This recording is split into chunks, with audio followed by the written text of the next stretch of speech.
Le Crédit Agricole SFR Entreprise. EDF, Crête d'Or.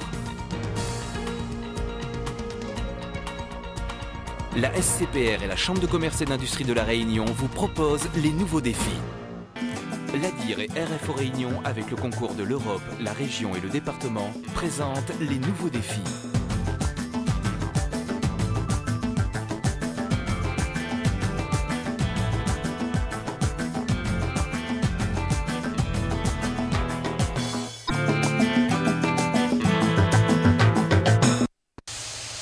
Dissimulée derrière une bâche, la boudeuse. Pas de méprise, la boudeuse ne boude pas.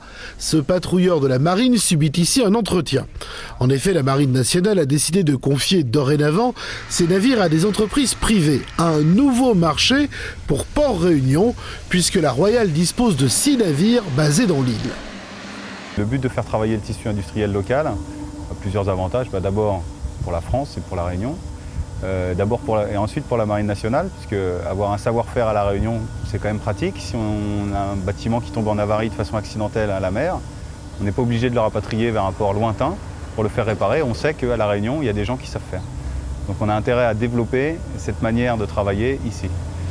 L'entretien des bâtiments de guerre est l'un des axes de développement de la politique du port, qui espère créer un véritable pôle de réparation navale dans l'île. Le port La Pointe des Galets est au centre de plusieurs activités navales. L'activité navale militaire, dont vous voyez un des exemples, pour lequel nous devons être un arsenal de réparation, l'activité de pêche que nous sommes en train de capter, et aussi toutes les activités liées au commerce et à la grande plaisance.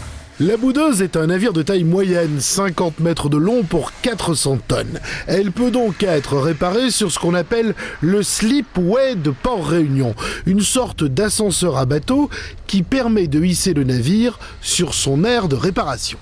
Tout le chariot est coulé, le navire est amené sur son berceau, sur sa ligne de thym.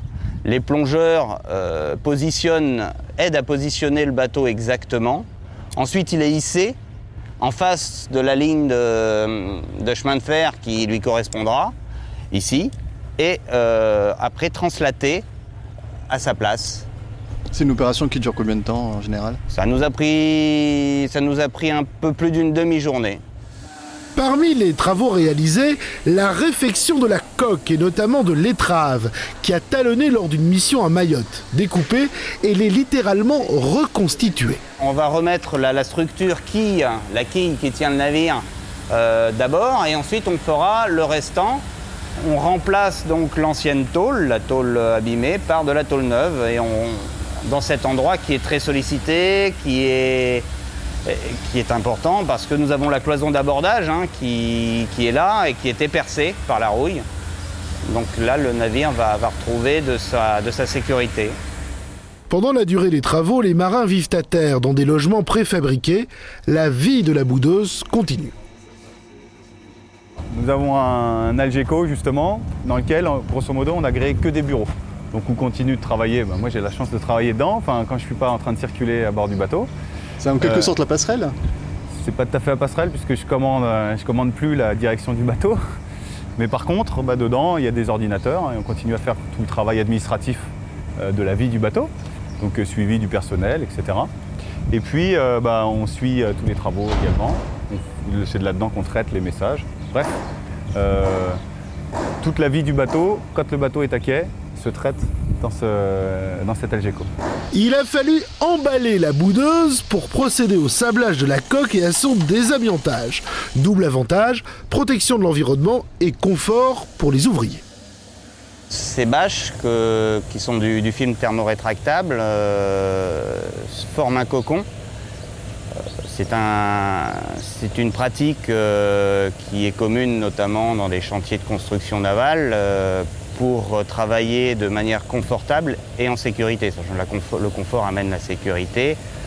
Ça coûte cher, mais ça nous permet de gagner en productivité, en sécurité, en rendement. C'est très pratique.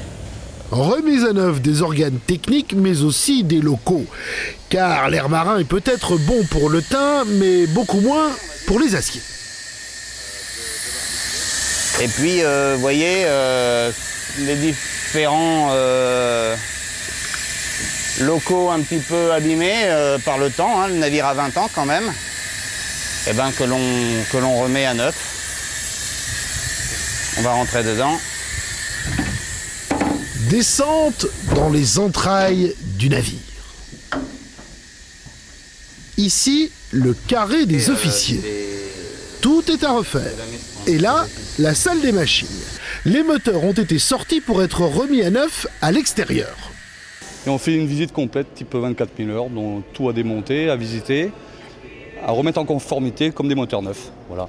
Ça vous prend combien de temps ça pour reviser? Bah, à peu près ça fait 8 semaines qu'on est là et ça se passerait bien.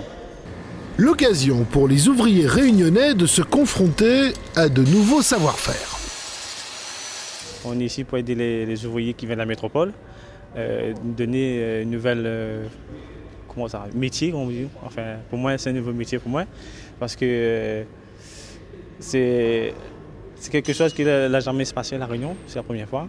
Et bon, je suis très content et aussi les autres aussi. L'entreprise qui a obtenu le marché est une société métropolitaine, mais elle fait appel à des sous-traitants locaux, par exemple la SOMIP.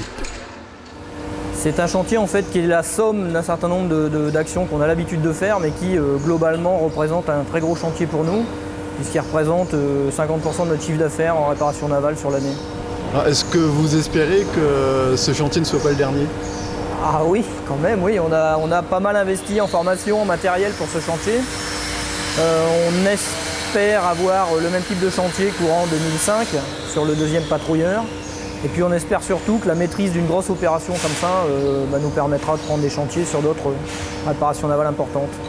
L'avantage de posséder sur place une capacité d'intervention permet de jouer aussi bien sur le coût que sur les délais. Des fois, il faut commander la pièce, il faut attendre un mois pour avoir la pièce. Là, en une semaine, on l'a réparée. Même pas, en des jours. Et vous avez l'habitude de travailler sur des pièces de bateau comme ça? Ben, disons depuis 25 ans. Alors, normalement, des pièces comme ça ne posent pas de problème.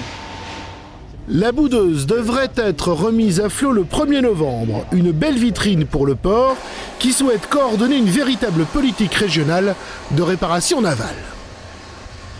Notre but, je parle de la zone, sera de faire de la Réunion et des îles alentours le futur pôle de réparation que peut être à une autre échelle Singapour.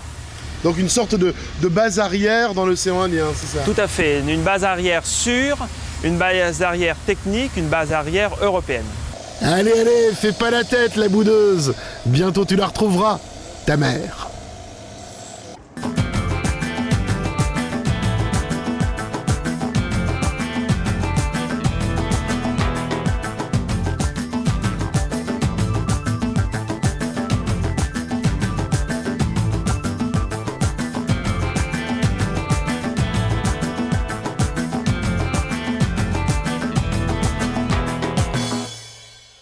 Le Crédit Agricole SFR Entreprise. EDF, Crête d'Or. La SCPR et la Chambre de commerce et d'industrie de La Réunion vous ont proposé les nouveaux défis.